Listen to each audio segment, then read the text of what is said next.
하나님 말씀은 예레미야 29장 10절에서 14절까지 제가 하나님 말씀 봉독하도록 하겠습니다. 예레미야 29장 10절에서 14절 말씀입니다. 여호와께서 이와 같이 말씀하시니라. 바벨론에서 70년이 차면 내가 너희를 돌보고 나의 선한 말을 너희에게 성취하여 너희를 이곳으로 돌아오게 하리라. 여호와의 말씀이니라. 너희를 향한 나의 생각을 내가 아나니 평안이요 재앙이 아니니라. 너희에게 미래와 희망을 주는 것이니라. 너희가 내게 부르짖으며 내게 와서 기도하면 내가 너희들의 기도를 들을 것이요 너희가 온 마음으로 나를 구하면 나를 찾을 것이요 나를 만나리라. 이것은 여호와의 말씀이니라. 나는 너희들을 만날 것이며 너희를 포로된 중에서 다시 돌아오게 하되 내가 쫓아 보내었던 나라들과 모든 곳에서 모아 사로잡혀 떠났던 그 곳으로 돌아오게 하리라. 이것은 여호와의 말씀이니라. 아멘. 사랑하는 성도 여러분, 오늘도 하나님께서 우리 예배 가운데 함께 하신 줄로 믿습니다. 이 시간 교회에서 또 각 가정에서 하나님 앞에 예배 올려드리실 때에 하나님이 오늘도 풍성한 은혜와 복을 내려주시기를 간절히 기도합니다. 특별히 코로나19로 인하여서 지금 많은 분들이 어려움을 당하고 있습니다. 방역 당국, 또 의료진들, 전문가들, 또 기업인들, 소상공인들 모두가 힘들고 어려운 때를 보내고 있습니다. 기도하옵기는 주께서 이 나라의 모든 어려움들을 이겨낼 수 있도록 힘을 주시고 은혜를 주시고 능력을 주시기를 간절히 기도합니다. 또한 이러할 때 온 나라 백성들이 마음을 모으고 지혜를 모아서 모든 위기를 잘 극복할 수 있기를 간절히 소원합니다. 우리 옆에 분과 서로 인사하시겠습니다. 용기 내십시오. 힘내십시오. 용기 내십시오. 힘내십시오. 아멘.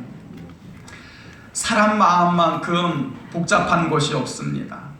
사람 마음, 사람 생각 헤아리는 것이 왜 이리도 어렵습니까? 사람 마음 몰라지면 그렇게 서운하고 섭섭할 수가 없습니다.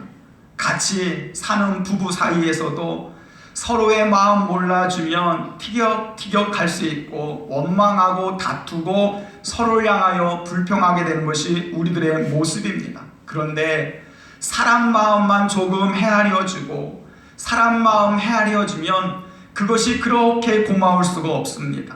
신앙생활도 마찬가지입니다. 하나님의 마음, 하나님의 생각을 우리가 알 수만 있다면 신앙생활이 얼마나 행복한지 모릅니다. 그래서 신앙생활을 잘 하려면 나를 향하신 하나님의 계획, 하나님의 마음, 하나님의 본심을 깨달아야 됩니다. 근데 문제는 무엇입니까? 우리는 조금만 어려움 당하고 조금만 힘든 일을 만나면 하나님 정말 살아계실까? 하나님 살아계시다면 왜 오늘 나에게 이러한 어려움이 왔는가? 신앙의 갈등을 경험합니다. 욥도 마찬가지였죠. 구약시대의 욥도 고난 중에 폭행을 당하고 고난을 당할 때 하나님 앞에 기도하였습니다. 그때 욥이 이렇게 기도합니다. 내가 폭행을 당한다고 부르짖었으나 응답할 자 없고 도움을 간구하였으나 나를 도울 자가 없구나. 욥이 탄식하였습니다. 아삽이라는 시편의 저자도 환난 중에 이러한 이야기를 합니다. 주께서 영원히 나를 버리신 건 아니실까? 주께서 다시는 내게 은혜를 베풀지 아니하시는 걸까? 하나님의 인자하심은 여기서 끝났는가? 하나님의 약속이 여기서 끝났는가? 어찌하여 하나님이 내게 은혜를 베풀지 아니하시는가? 탄식하고 있습니다. 고난 중에 주의 뜻을 깨달을 수만 있다면, 고난 중에 하나님의 마음을 발견할 수 있다면 고난을 이겨낼 수 있습니다.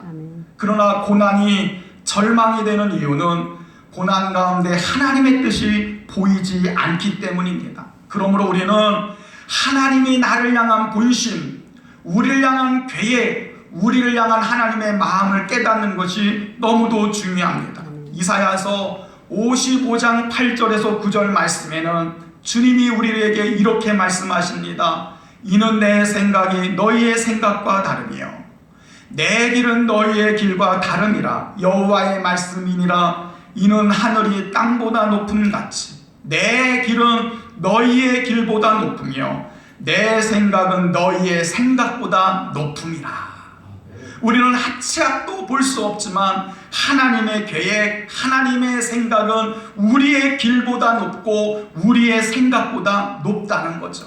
시편 117편 2절 말씀에도 우리에게 향하신 여호와의 인자심이 크고 여호와의 진실하심이 영원함이로다. 할렐루야. 시편 기자는 하나님의 선한 계획을 발견하고 주님을 찬양하고 있습니다. 그렇습니다. 사랑하는 성도 여러분, 하나님은 오늘 우리를 향하여 선한 계획, 선한 의도를 가지고 계십니다. 그분은 졸지도 아니하시고 주무시지도 아니하시고 우리를 지금도 지켜주시고 가장 좋은 것으로 우리에게 선을 베풀어 주고 있음을 믿으시길 바랍니다. 그래서 기쁨의 신앙생활, 은혜로운 신앙생활이 되고자 한다면 우리를 향한 하나님의 생각을 깨달아야 됩니다. 그렇다면 구체적으로 우리를 향한 하나님의 생각이 무엇입니까? 오늘 본문 말씀이 우리를 향한 하나님의 본심, 하나님의 계획이 무엇인가를 가르쳐주고 있습니다. 이 말씀은 예레미야가 바벨론의 포로 생활 가운데 있는 포로민들에게 보낸 편지의 내용입니다. 예레미야가 누굽니까? 이스라엘의 4대 선지자 중에 한 사람으로 일명 눈물의 선지자로 유명한 사람입니다. 제사장 힐기야의 아들로 태어나서 20살의 선지자로 부름받아 42년간을 유다 백성들 가운데 선지자로 사역을 하였습니다. 근데 예레미야의 선포의 내용은 좋은 것이 아니었어요. 유다의 멸망, 하나님의 심판에 대하여 예레미야가 예언을 하였습니다. 예레미야는 벌거벗은 몸으로 3년 동안을 유다 땅을 돌아다니면서 너희가 회개하지 않는다면 너희가 이렇게 벌거벗긴 채로 하나님의 심판을 당할 것이라 예언하였습니다. 백성들이 예레미야를 향하여 미치광이 취급을 합니다. 거짓 선지자들은 백성들의 사기를 꺾는다고 예레미야를 잡아다가 우물에 빠뜨려 죽이려고 했습니다.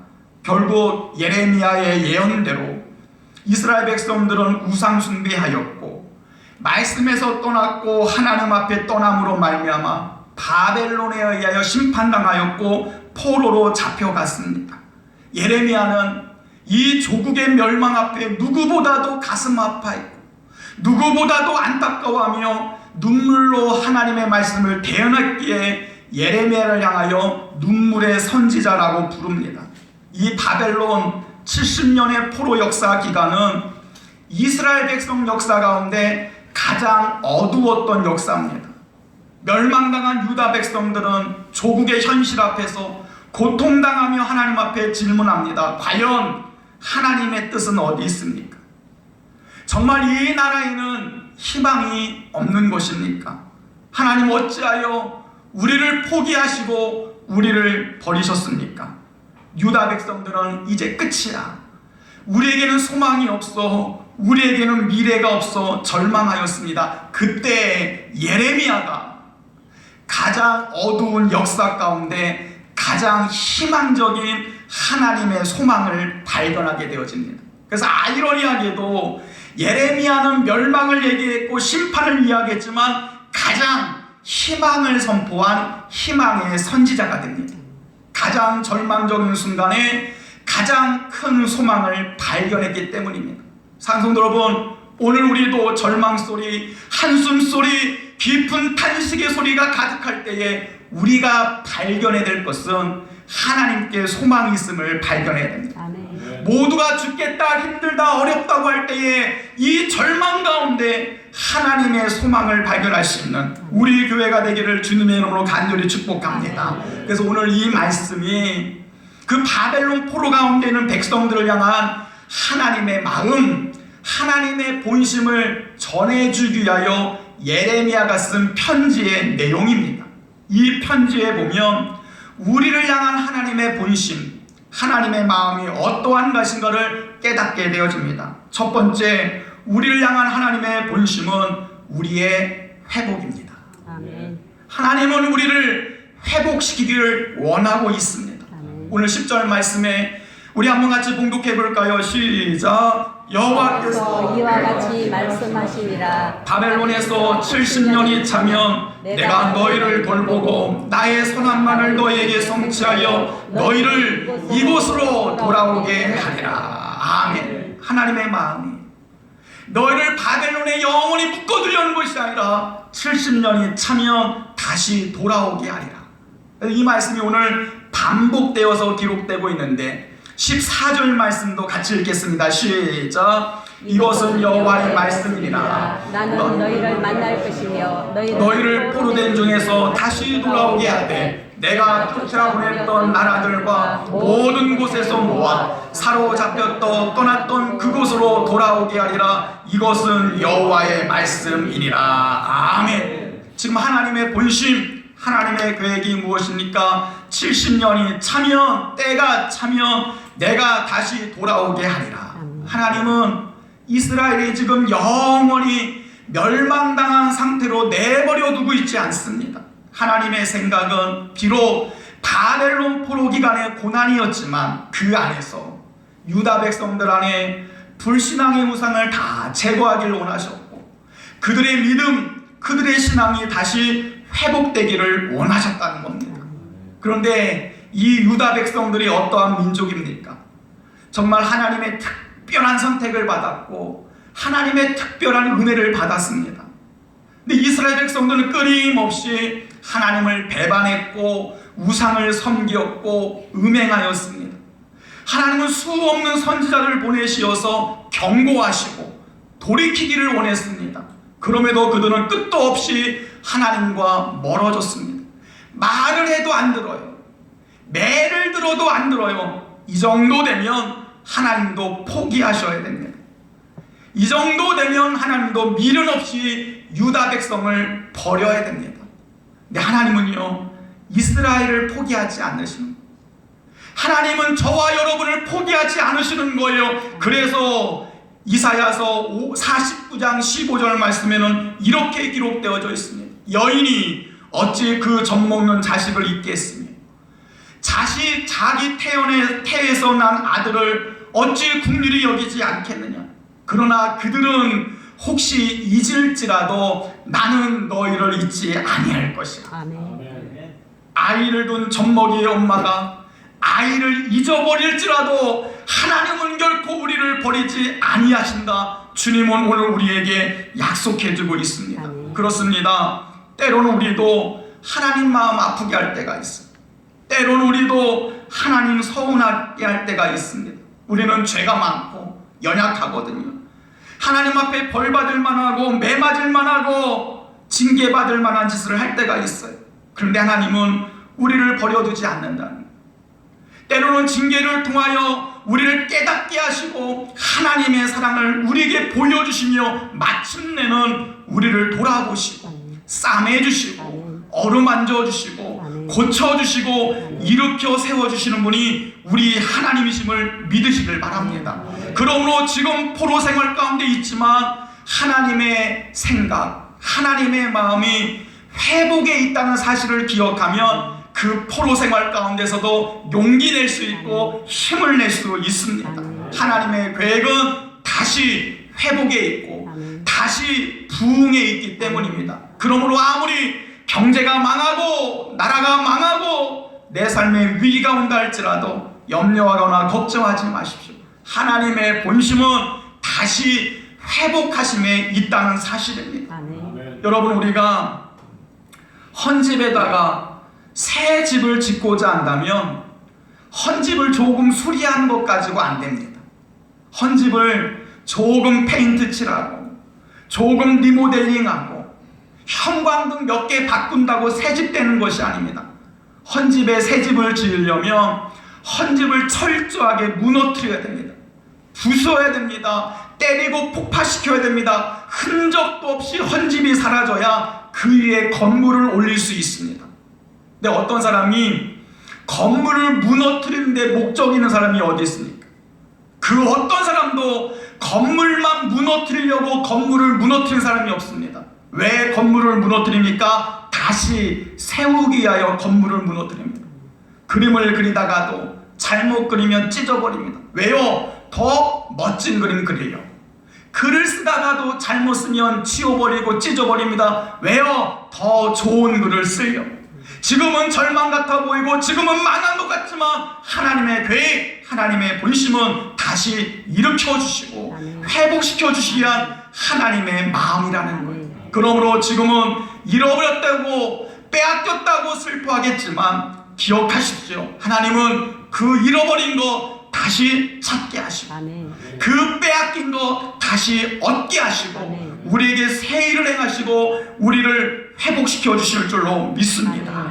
두 번째, 우리를 향한 하나님의 본심, 하나님의 계획은 우리 안에 평안을 주시기 위한 하나님의 마음이라는 거예요.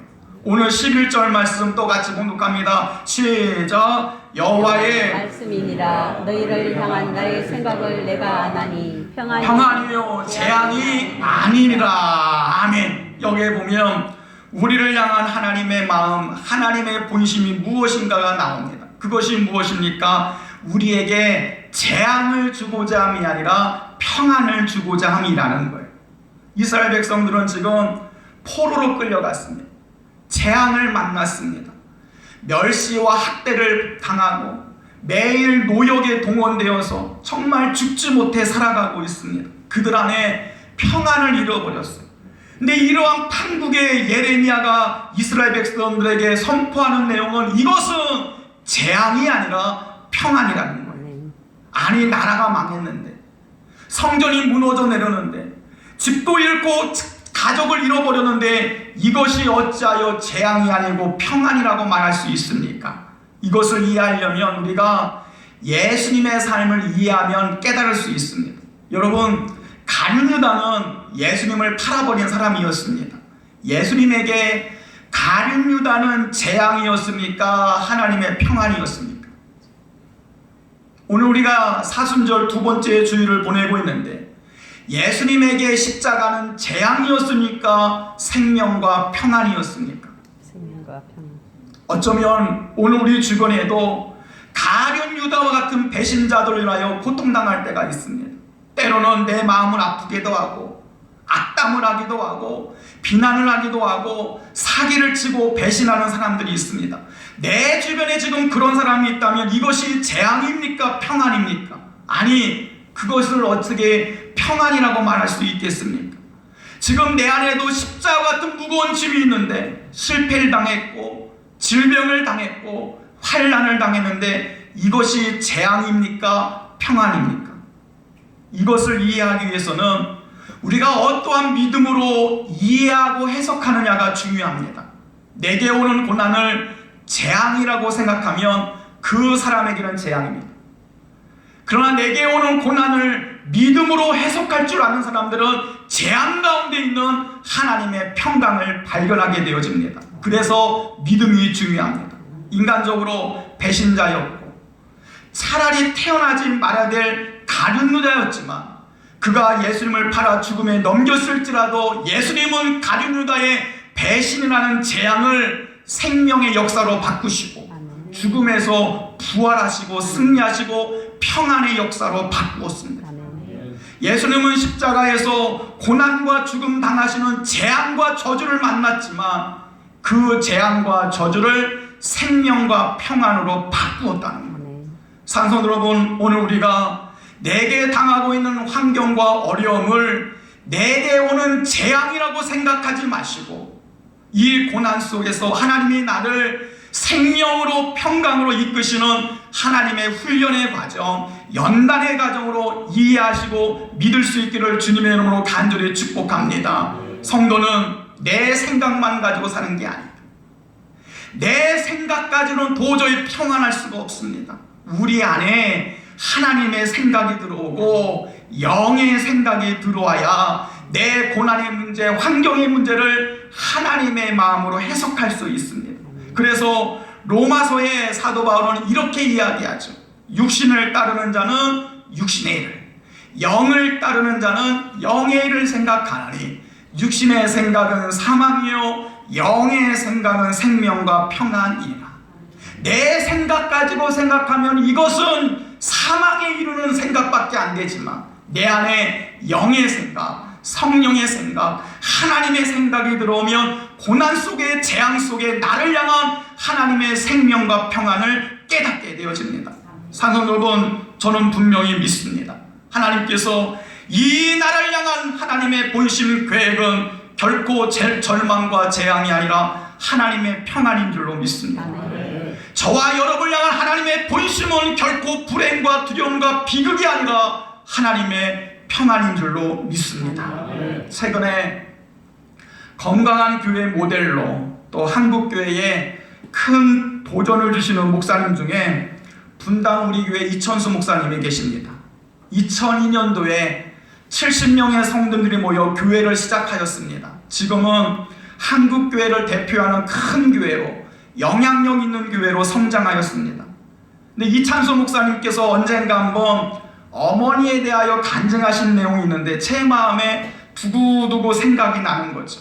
이찬수 목사님의 아버지는 개척교회 목사님이셨다고 합니다. 근데 아버지에게 치명적인 약점이 있었다고 합니다. 아버지가 말 더듬이셨다고 합니다.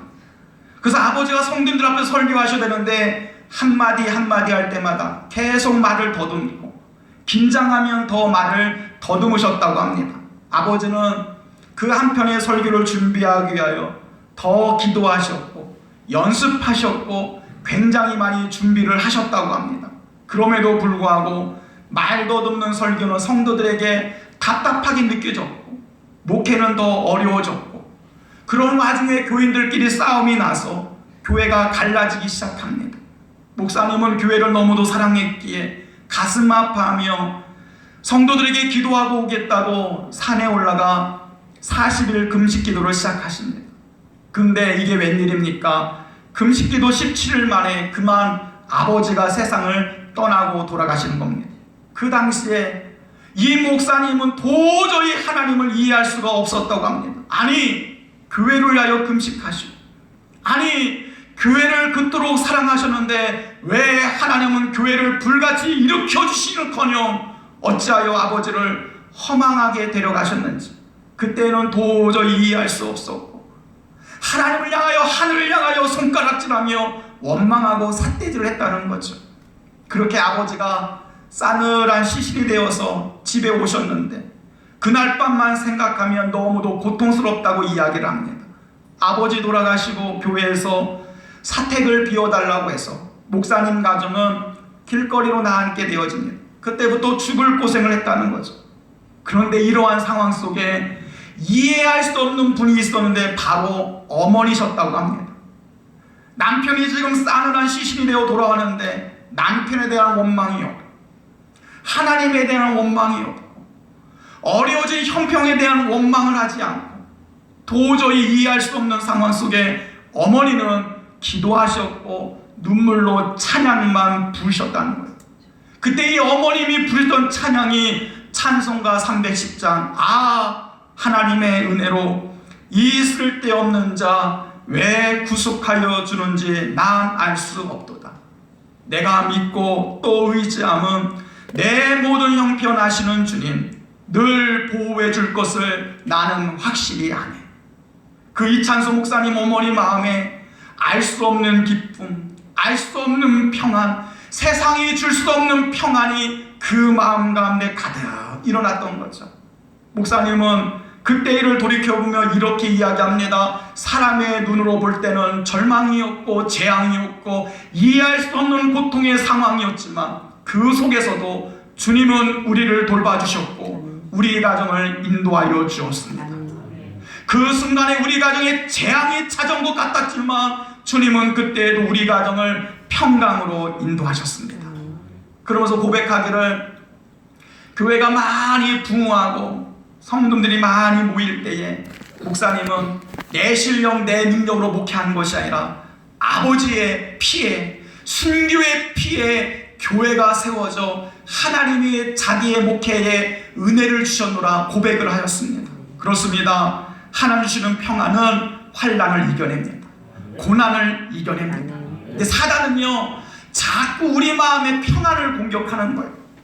사단은 어떻게든지 우리 마음의 평안을 무너뜨리려고 합니다. 죄를 짓게 하고 두려워하게 하고 걱정하게 하고 염려하게 합니다. 그러나 우리 하나님은 결코 우리 자녀들이 염려하고 걱정하는 것을 원치 아니하십니다. 하나님은 우리나라가 평안하기를 원하시는 줄로 믿습니다. 아멘. 하나님은 우리 교회가 평안하기를 원하십니다. 아멘. 하나님은 성도들의 가정이 평안하기를 원하십니다. 아멘. 평안을 너희에게 주노니 나의 평안을 너희에게 주노라. 아멘. 내가 주는 것은 세상이 주는 것과 같지 아니하니라. 너희는 마음에 근심하지도 말고 두려워하지 말라. 아멘. 산성도 여러분, 오늘 우리에게 이 하나님의 평안이 강같이 흘러넘치기를 주님의 이름으로 간절히 축복합니다. 아멘. 세 번째, 하나님의 본심, 하나님의 마음은 우리에게 장래의 소망을 주시기 위함입니다.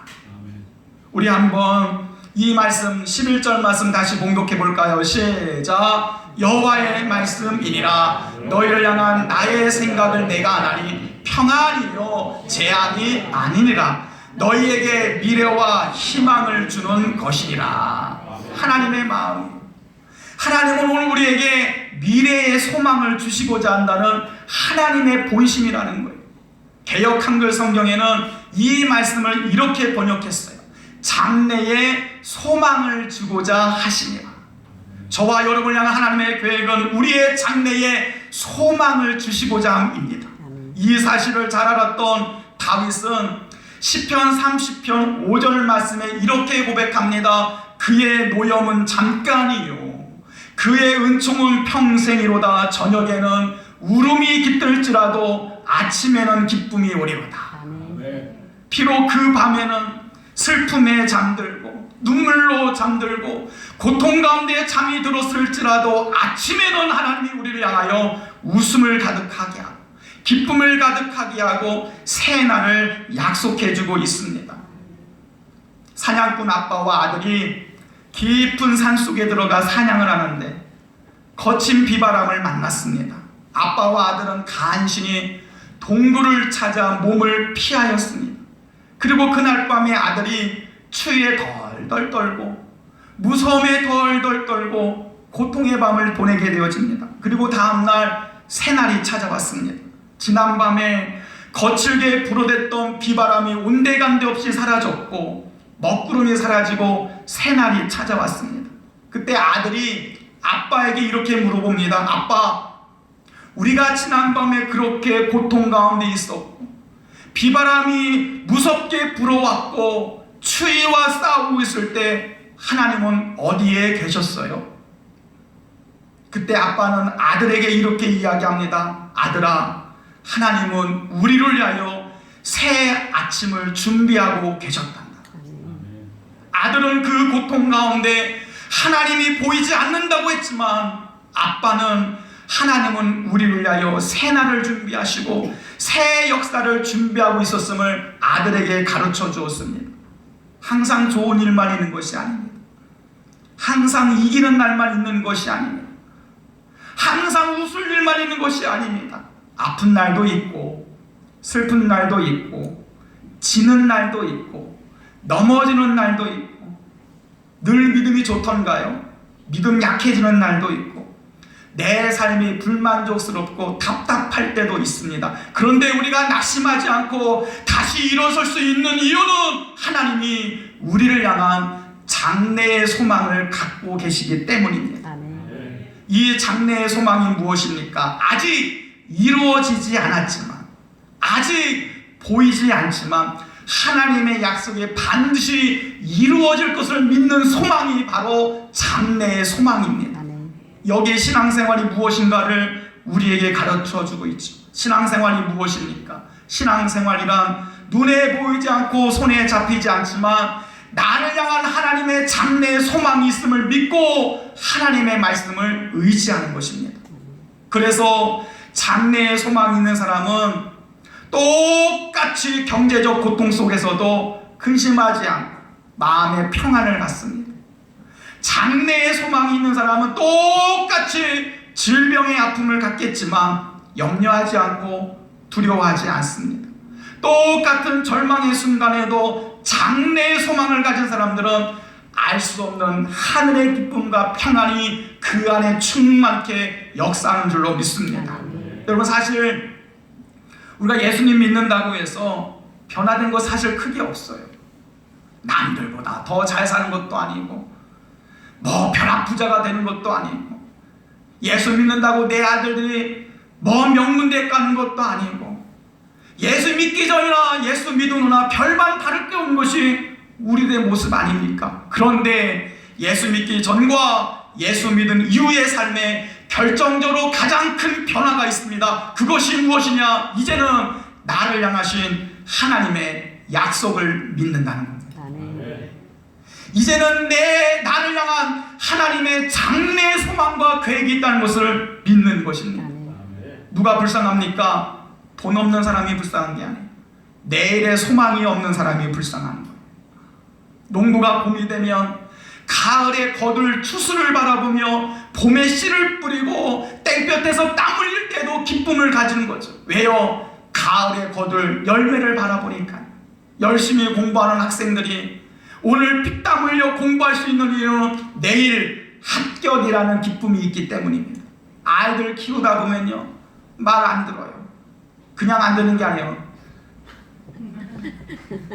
더럽게 안 들어요.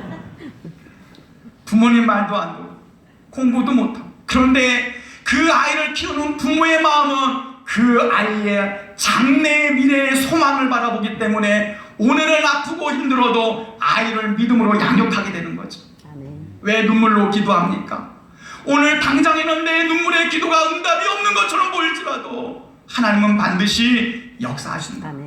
하나님은 반드시 살아계신다. 장래의 소망과 미래가 있기에 우리는 오늘도 눈물로 기도할 수 있는 줄로 믿습니다. 우리를 향한 하나님의 계획은 재앙이 아닙니다.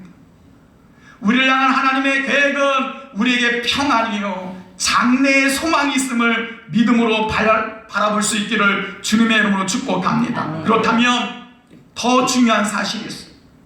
이렇게 하나님이 우리를 향한 계획이 하나님의 본심이 재앙이 아니요 평안이요 장래의 소망이 있다는 것을 우리에게 말씀해 주었는데, 그렇다면 누가 그 하나님의 평안을 누리고 누가 장래의 소망을 얻는 삶을 살아갈 수 있겠습니까? 오늘 말씀해 보면 그 비결을 우리에게 이렇게 말씀해 주고 있습니다.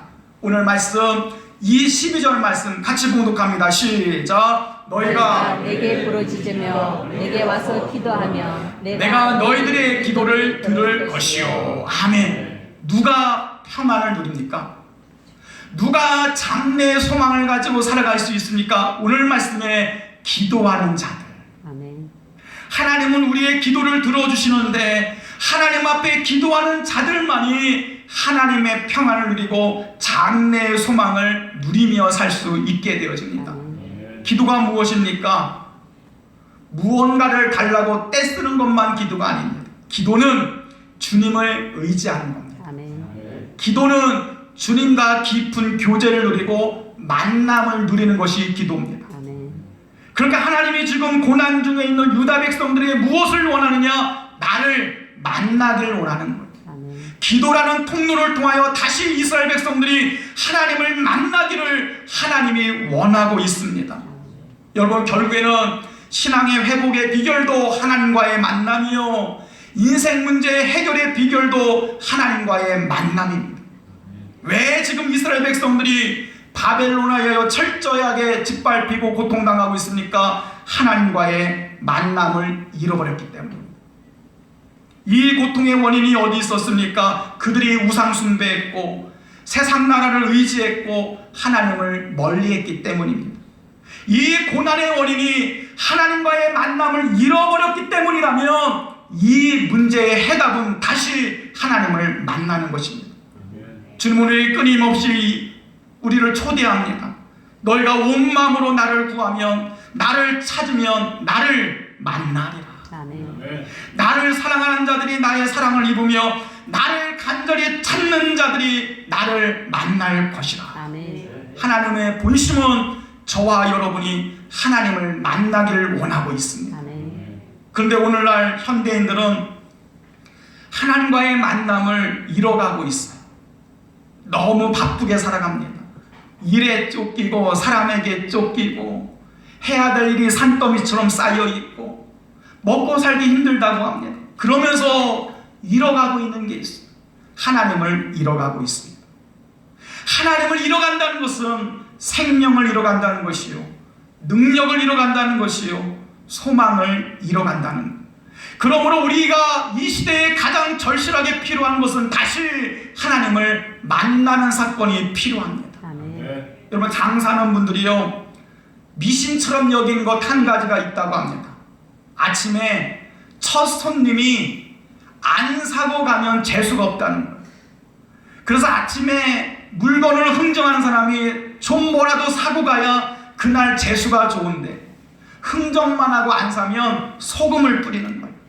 저도 아침 일찍 신방을 가고 이렇게 한번 시장을 방문할 때 보면 시장 문을 열고 사장님들이 제일 먼저 하는 가운데 문 밖에 소금을 뿌리더라고요.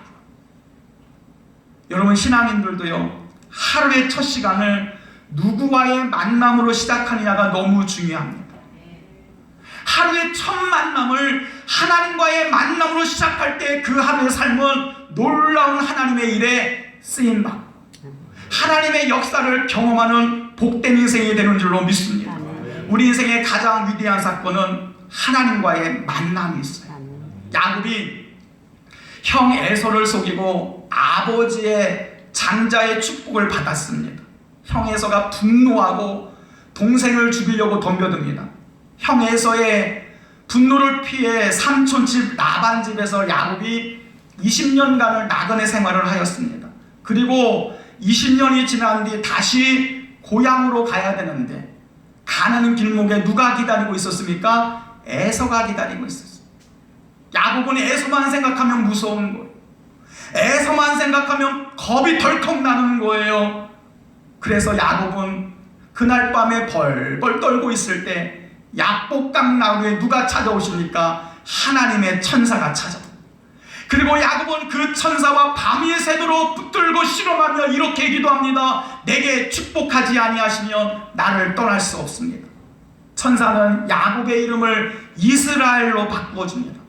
야곱은 그날 밤에 약복강에서 하나님을 만났습니다. 그랬더니 놀라운 일이 생긴 거죠. 다음날 형 에서와의 만남에서 뜻밖의 일이 펼쳐지기 시작합니다. 형의 마음이 눈 녹듯이 녹아내리고 야곱에게 복수의 칼을 내는 것이 아니라 야곱을 껴안고 부둥켜 안고 동생을 위로합니다. 20년 동안의 묵은 앙금이 한순간에 깨끗이 사라져버립니다. 그 비결이 무엇이었습니까? 지난밤 야곱이 하나님을 만났기 때문입니다. 하나님 만나면 우리 인생의 문제가 해결됩니다. 하나님 만나면 골치 아픈 문제가 해결되고 인생의 걸림돌과 장애물이 제거가 됩니다. 지금 우리가 절실히 필요한 것은 다시 하나님을 만나는 사건이 이 땅 가운데 필요한 줄로 믿습니다. 그러면 어떻게 하나님을 만날 수 있습니까? 간단히 오늘 말씀해 보면 하나님을 만나는 비결 세 가지를 우리에게 가르쳐주고 있어요. 첫 번째는요, 내게 와서 하나님께 오라는 거예요. 첫 번째 하나님과의 만남의 비결은 여호와께로 돌아가는 겁니다. 우리 한번 12절 말씀 다시 읽어볼까요? 시작. 너희가 내게 부르짖으며 내게 와서 내게 오라는 거예요. 내게서 떠나갔던 너희의 마음이 다시 내게로 돌아오길 원한다는 거예요. 사람에게 빼앗겼고 성공에게 빼앗겼고 물질에 빼앗겼던 마음이 다시 주님께로 돌아오길 원합니다. 이사야서 55장 7절 말씀에 악인은 그 길을 불의한 자는 그 생각을 버리고 여호와께로 돌아오라. 그리하면 그가 긍휼히 여기시리라. 우리 하나님께로 돌아오라. 그가 너그럽게 용서하리라. 오라 오라. 우리가 여호와께로 돌아가자.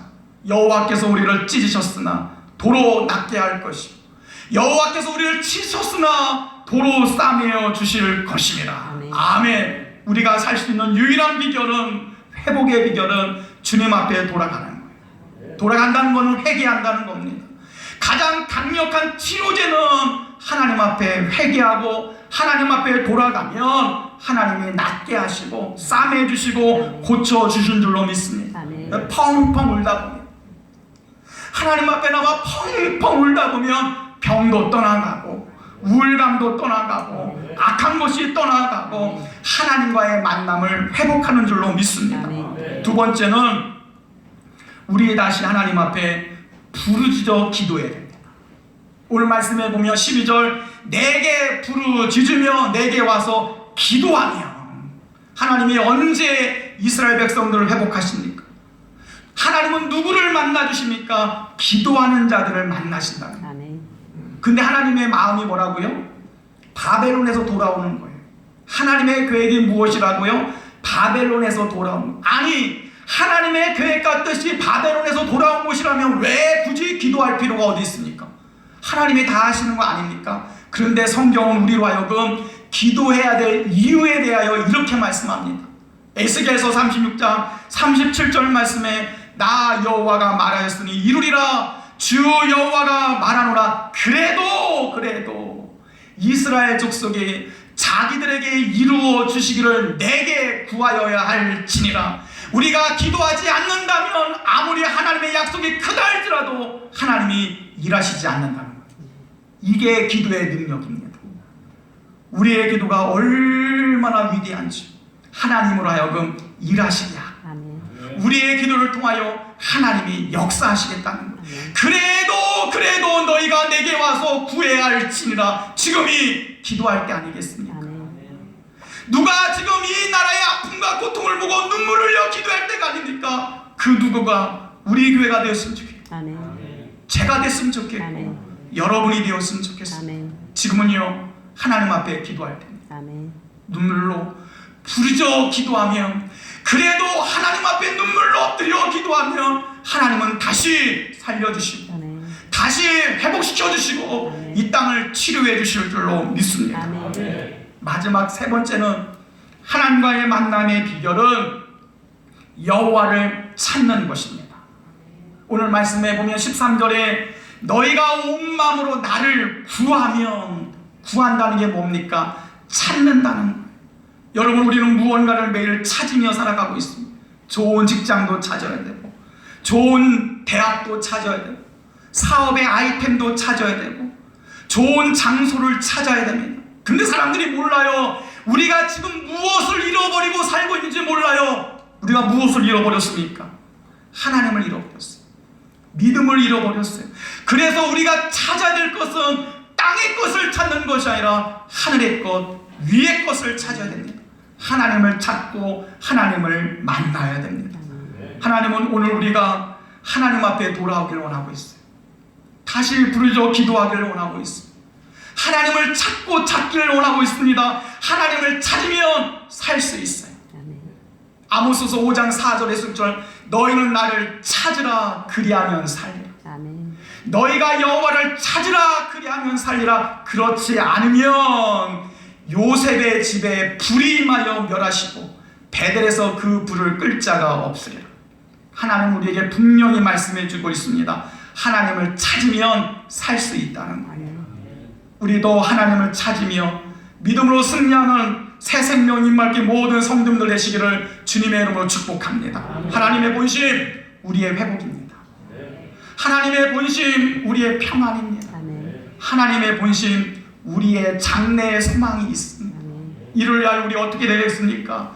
하나님께로 돌아가 다시 주 앞에 부르짖어 기도하고 하나님을 찾을 때에 하나님이 이 땅을 긍휼히 여겨주시고 우리를 불쌍히 여겨주시어서 우리를 치료하시고 건져주시고 회복시켜 주실 줄로 믿습니다. 사랑하는 성도 여러분, 우리 같이 이렇게 고백했으면 좋겠어요. 주여 우리에게 평안을 주옵소서. 우리에게 평안을 주옵소서. 주여 우리에게 장래의 소망을 주옵소서. 주여 우리에게 장래의 소망을 주옵소서. 우리 다시 주께로 돌아가기를 원합니다. 우리 다시 주께로 돌아가기를 원합니다. 하나님과의 만남을 회복시켜 주옵소서. 하나님의 만남을 회복시켜 주옵소서. 아멘. 이러한 믿음으로 고난 가운데 승리하시는 우리 모두가 되시기를 주님의 이름으로 간절히 축복합니다. 아멘.